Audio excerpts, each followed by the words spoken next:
Okay, let's start today with a little mental exercise. I want you to close your eyes for a second. Unless you're driving. Right, yeah. Please don't close your eyes if you're driving. Huh. But try to picture a map of the world. Now zoom in, way up to the top. What do you see? Well, for most people, Mm-hmm. it's just a huge splash of white. But Greenland. Ice sheets, maybe a polar bear. It's that extreme travel spot you see online but never actually go to. Exactly. The quiet giant. In our heads, it's just frozen. It's remote. But, and this is why we're doing this depth dive today, that whole mental image is, well, it's dangerously out of date. Mm-hmm.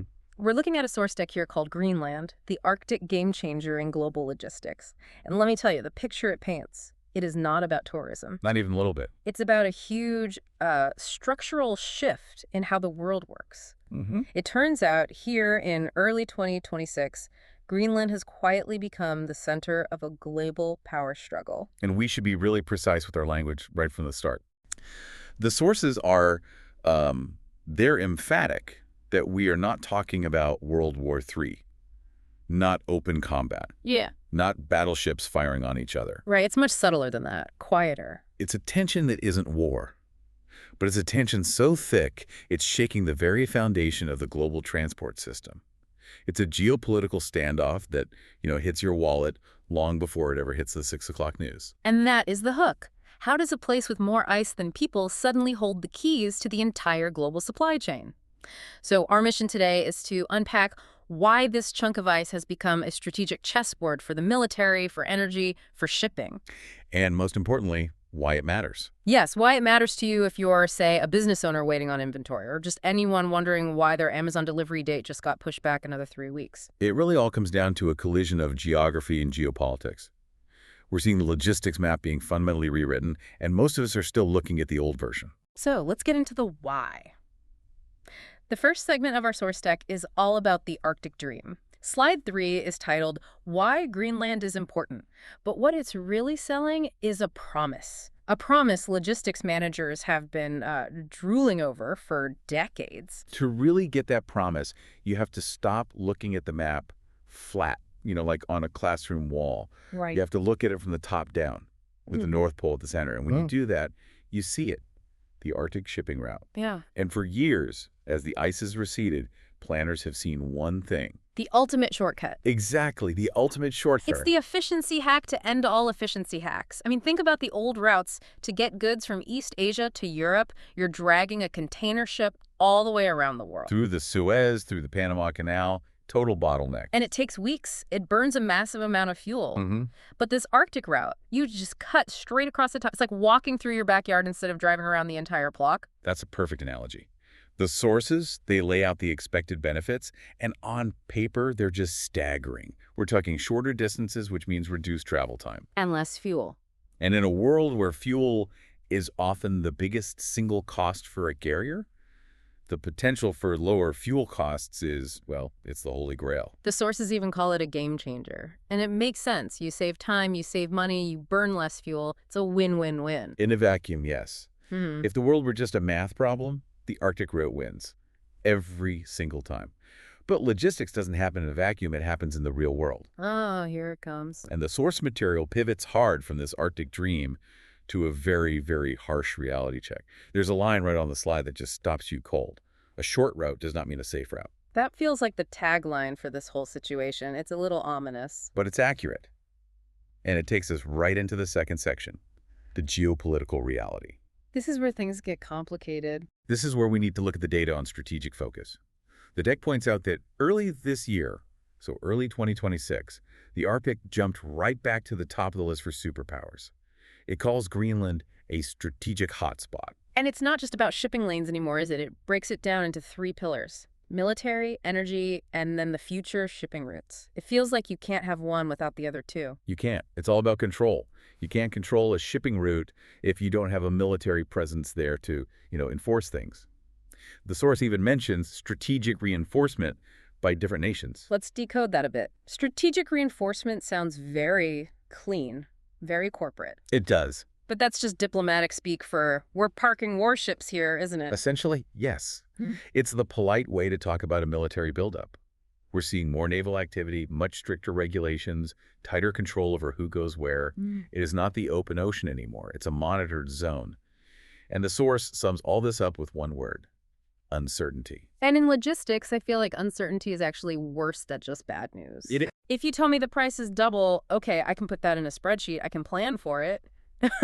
But uncertainty, that's just chaos. You can't plan for chaos. That's it exactly. If you know the cost is high, you adjust.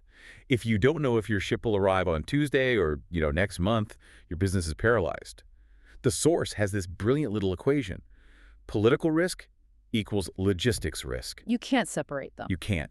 And because of all this unpredictability, the maneuvering, the new rules, the potential for standoffs, the Arctic route is seen as not yet ready for full commercial use. So the shortcut is there. Physically, the water's open, but it's a minefield. A minefield of red tape and tension. And for an insurance actuary, the risk is the same as active conflict. Well, let's talk about the cost of that, because even if shots aren't being fired, money is absolutely being burned. We're looking at slide 5, impact on shipping industry. This is what some economists call the cost of not war. The tension itself becomes a financial burden, and the slide breaks it down into 3 things that are just a nightmare for anyone trying to move goods. Let's run through them. First up is the war risk premium. Right. This is a concept most of us never hear about. Yeah. With maritime insurance, there are standard rates.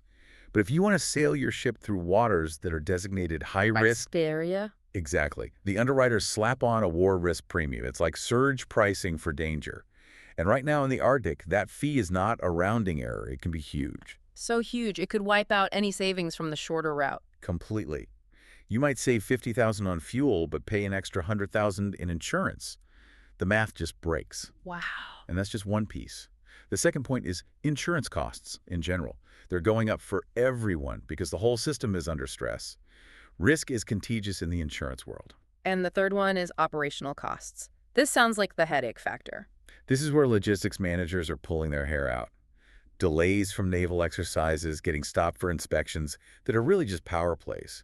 Every hour a ship sits still, it is burning money. The source sums this all up by pointing to freight rates. But it doesn't just say they're high, it says they are highly volatile. And volatility is the real killer. If you run a business, you need predictability.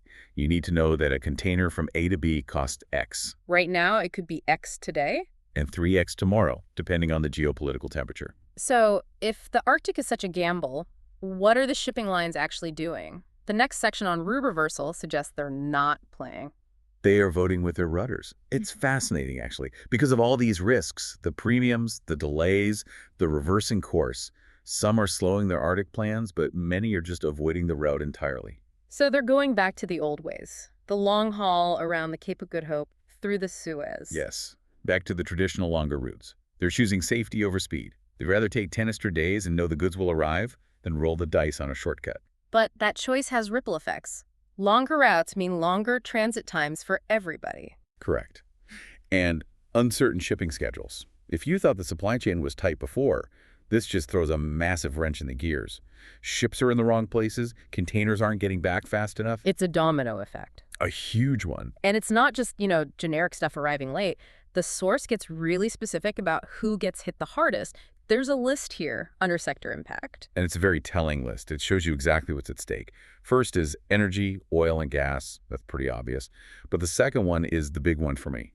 Strategic raw materials, specifically rare earths.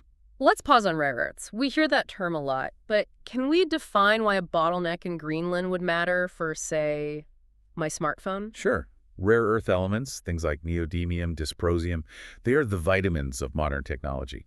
You can't make a high-performance magnet for an EV motor without them. You can't make the screen on your phone. You can't build wind turbines. Or military guidance systems. Right. And Greenland is sitting on what's believed to be one of the world's largest undeveloped deposits. So, connect the dots. If getting them out becomes unstable, or if one power tries to limit access, the supply gets squeezed. And when you squeeze the supply of something that essential, prices go through the roof. The cost of making an EV, a laptop, a fighter jet, it all goes up. Which brings us to the third category on that list: upstream industrial goods. Upstream being the stuff that happens before we see a final product. Exactly. The factories that make parts for other factories. If the factory making batteries can't get its raw materials, it shuts down. Mm. Then the car plant shuts down. Then the dealership is empty. The bullwhip effect. A little flick in the Arctic causes a huge wave by the time it hits the consumer. That's it. The slide says it leads to market price fluctuation, which is just a polite way of saying inflation. It's a domino chain that starts on the ice and ends in your bank account. That is a very sobering thought. But we're not just here to admire the problem. The sources pivot to what I'm calling the survival guide. This section is for importers and e-commerce, but the advice feels, well, universal for business in 2026. Oh, absolutely. The first takeaway is emphatic: planning. It says planning ahead is more important than ever. Which, okay, sounds a little generic, plan ahead, but then it drops a statement that basically contradicts 30 years of business school teaching. It really does. It says buffer stock is not a cost, but survival. Let's unpack that, because I was taught just in time, lean manufacturing, the whole idea that inventory is evil, it's waste. And for a long time, in a stable world, that worked beautifully. It saved companies billions. But the source is arguing that era is over. In a world where a route might close tomorrow, running lean is just dangerous. Running lean makes you fragile. Fragile is the perfect word. Having extra inventory of buffer stock isn't fat anymore. It's your insurance policy. It's how you survive if ships get delayed for 3 weeks. If you don't have stock, you have nothing to sell. So, hoarding is back. Let's call it strategic stockpiling. Sounds more professional, but yes, you're trading some capital efficiency for resilience. The source also mentions lead times. You had to bake this uncertainty into your calendar. If it used to take 30 days, plan for 45, maybe 60. You can't promise what you don't have in your own warehouse. Not anymore. So, moving to slide 9, there's a big shift in strategy proposed here. A bullet point that I think a lot of CFOs will have a hard time swallowing. Stop looking for the lowest cost. That is a tough pill to swallow. In logistics, the race has always been to the bottom. Who can move this box for $1 less? Of course. Why pay $2,000 for a container if I can find someone to do it for $1,800? It's just math. But the source argues that in this new environment, the lowest cost carrier is probably the one taking the biggest risks. Or cutting corners on insurance. Right. They might not have the relationships to reroute quickly if trouble starts. So if your cheap ship gets stuck in a geopolitical mess for 3 weeks... You've lost way more in lost sales and stalled production than you ever saved on the freight rate. Exactly. Cheap becomes very expensive when it doesn't show up. So what's the new metric? If it isn't price, what are we shopping for? We're shopping for 3 things: stability of the route, reliability of the shipping line, and their risk management capabilities. So you're paying a premium for peace of mind. You're paying for a partner who can navigate the chaos. The source says to use a logistics partner who understands the global picture, not just one who can book a slot on a boat. That's a great distinction. It's the difference between a travel agent and a crisis manager. You don't just need booking software. You need someone who sees a naval exercise in Greenland and knows what that means for your container in Rotterdam. You need a strategist, not just a broker. So let's bring this all home. We've gone from Greenland as this quiet, icy place to the promise of a super route, to the cold reality of military tension and rising costs, and now a complete rethinking of how business operates. It's quite a journey, and it just shows how tightly wound the modern world is. You pull one thread in the Arctic and the whole sweater unravels everywhere else. Slide 10 has the big conclusion. It says, modern logistics isn't just about moving goods anymore. No. The key message is, it is about managing the risks of the entire world. That makes a logistics manager sound a lot less like a person with a clipboard and a lot more like a diplomat or a general. In 2026, the lines are very, very blurred. The source says the winners, the businesses that will thrive, are the ones who can read the global game before anyone else. Reading the game, that's the real takeaway. It's not enough to just look at shipping rates on a spreadsheet. You have to look at the map and see the tension lines. You have to understand that a political statement in one capital can raise your insurance premium the next day. Remote doesn't exist anymore. Every inch of the map is connected. That's a powerful thought to end on. Whether you're running a global company or just wondering why your new phone is stuck in transit, the answer might be sitting on an iceberg in the North Atlantic. It very well could be. Before we sign off, I want to leave everyone with one final thought. We tend to look at maps to see where things are. Where's Paris? Where's New York? But we rarely look at them to see where the power is shifting. That's true. We look for landmarks, not leverage. Exactly. So if Greenland is the new chessboard, as our sources suggest, What's the next move? And are you paying enough attention to the quiet tensions, the ones that aren't declared wars, that are secretly setting the price of your daily life? It really makes you ask, in a world this connected, can you afford to ignore any corner of the map anymore? I don't think you can. Something to think about next time you check that tracking number. Thanks for diving in with us. My pleasure.